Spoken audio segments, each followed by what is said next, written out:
Estamos de volta com o Decisões e Argumentos de hoje, que conta com a participação dos jornalistas Rodrigo Mesquita, do Grupo Estado, e Murilo Garavello, diretor de conteúdo do portal UOL.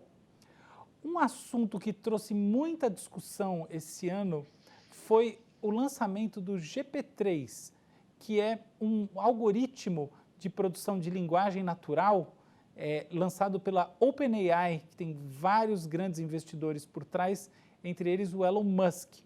E o algoritmo é capaz de fazer produções textuais melhores do que as que existiam até aqui.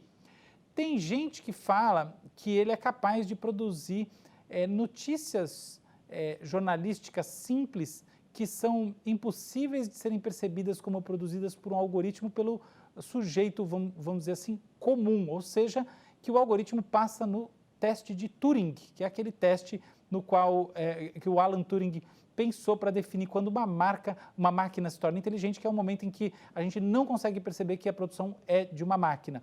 O The Guardian lançou um artigo produzido pelo algoritmo e ele realmente ficou muito bom. Eu li o artigo e achei que foi muito bacana. Uma pergunta para vocês: vocês acreditam que mais e mais algoritmos vão ter um papel ativo no jornalismo, nessa produção de notícias efetiva? Ou isso daí, na verdade, é cheio de furos, isso não funciona, é mais um truque do que propriamente uma realidade? O que você acha, Murilo? Bom, eu acho que cada vez os algoritmos vão ser mais úteis, né? Eles já são muito úteis e cada vez vão ser mais, porque, obviamente, eles conseguem processar, não os algoritmos, mas a inteligência artificial consegue processar de maneira instantânea enormes quantidades de dados, né? Eles aprendem sozinhos como executar tarefas de maneiras diferentes e isso pode ser muito útil para muita coisa. Então, por exemplo, os algoritmos podem vasculhar quantidades enormes de relatórios e bases de dados e detectar variações, repetição de padrões, inconsistências que podem ajudar demais o jornalismo investigativo. Vou te dar outro exemplo. No UOL, provavelmente não, certamente na eleição desse ano, a gente vai ter notícias sobre os mais de 5.000 municípios brasileiros usando um esquema de geração automática de notícias. Então, a gente vai ter, cada município vai ter a nota do seu prefeito eleito, da sua Câmara de Vereadores, né? E há N outras possibilidades de colaboração entre o homem e a inteligência artificial. Na minha visão, a gente está só começando um caminho muito longo. E o que eu acho que é interessante destacar é que em todos os veículos que estão fazendo experiências com esse tipo de recurso, nunca é o robô substituindo o jornalista. Quase sempre é o robô atuando como um auxiliar, é o robô permitindo que o jornalista se dedique a outros tipos de tarefa, né? É o robô empoderando o jornalista. Então, eu acho que não faz... eu acho que esses algoritmos eles estão se desenvolvendo, estão melhorando, não dá para saber qual é o limite deles, né? Inclusive, a gente vê robôs dando demonstrações incríveis até de empatia, eles estão quase começando a sentir, então o limite é muito difícil de ser estabelecido agora, mas assim, onde estamos agora... esse tipo de aditivo, digamos, libera o jornalista e não o substitui. Rodrigo, como você vê isso? E, em particular, como você vê a questão da escrita do texto, que é o que o The Guardian trouxe de maneira muito provocativa numa das suas matérias? Eu vejo exatamente como o Murilo colocou. Eu não acho que é uma ferramenta para ajudar o jornalista, mas nunca vai substituir ele. Você pode ter notícias, como ele falou, que eles vão ter de 5.000 municípios, mas é uma coisa, é um esquema. Quem venceu esse, ponto.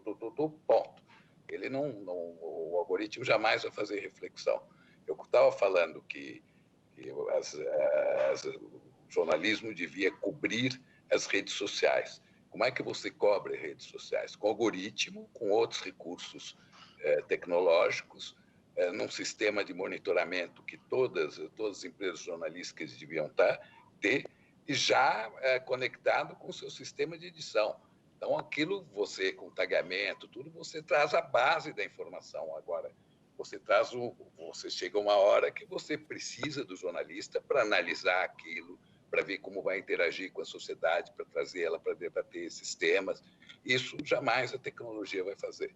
Ela vai ser sempre um instrumento para facilitar as coisas para nós, mas não para pensar por nós. Eu diria que essa, no fundo, é uma visão cética sobre muito daquilo que o pessoal do OpenAI e outras instituições que estão investindo em algoritmos de processamento de linguagem natural estão advogando, né? Porque a ideia do GP3 e de outros mais é realmente a de produzir o texto. É óbvio que isso é diferente de fazer um trabalho ensaístico, mas, assim, supostamente o algoritmo deve ser capaz de inferir o que está em outros lugares, juntar isso de uma maneira coerente e apresentar ali pelo menos um draft, né, um rascunho que seja facilmente transformável numa versão final. Isso daí, o que você acha desse negócio, de escrever o texto? Acho que isso é perfeitamente viável e há muitas coisas que o jornalista faz, muitos textos que o jornalista faz, que eles são rasos, que eles não são muito elaborados e nem se propõem a isso, né?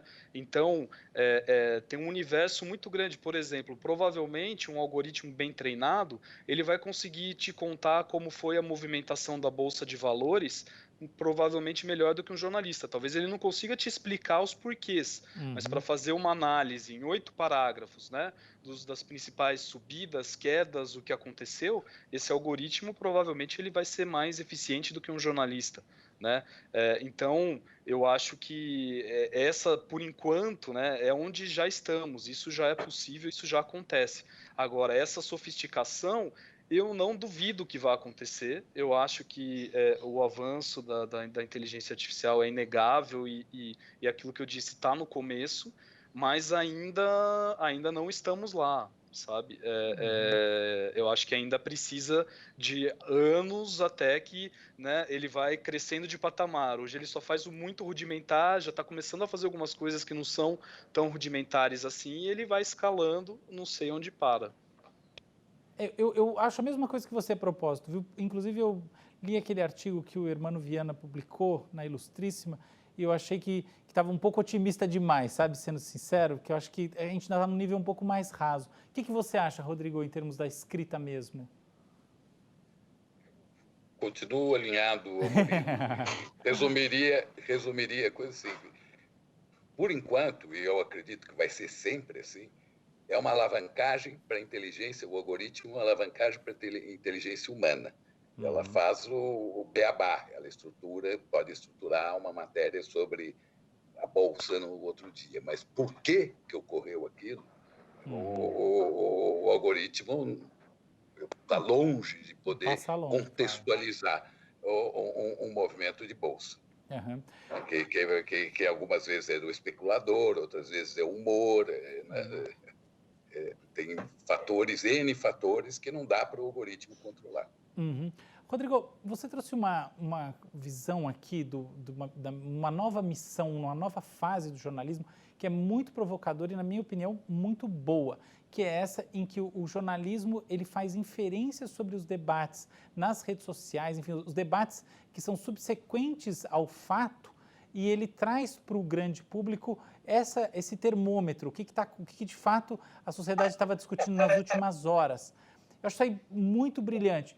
Agora, isso me faz pensar que existe uma outra questão que também está sendo muito desafiadora, que é a da checagem, das agências que fazem checagem dos processos de avaliação das falas dentro de redes sociais e outros meios, que de fato têm alguma legitimidade, não são bots inseridos ali para gerar vieses e tudo mais.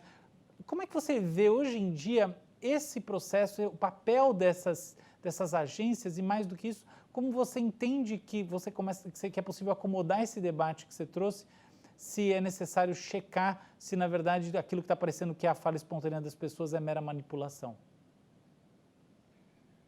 Bom, eu vejo os processos de checagem de uma forma positiva. né, você tem um volume de notícias falsas muito grande e que o público dá como correta. E hoje você tem dezenas, centenas de redes que estão fazendo checagem. Então, isso ajuda a educar o povo.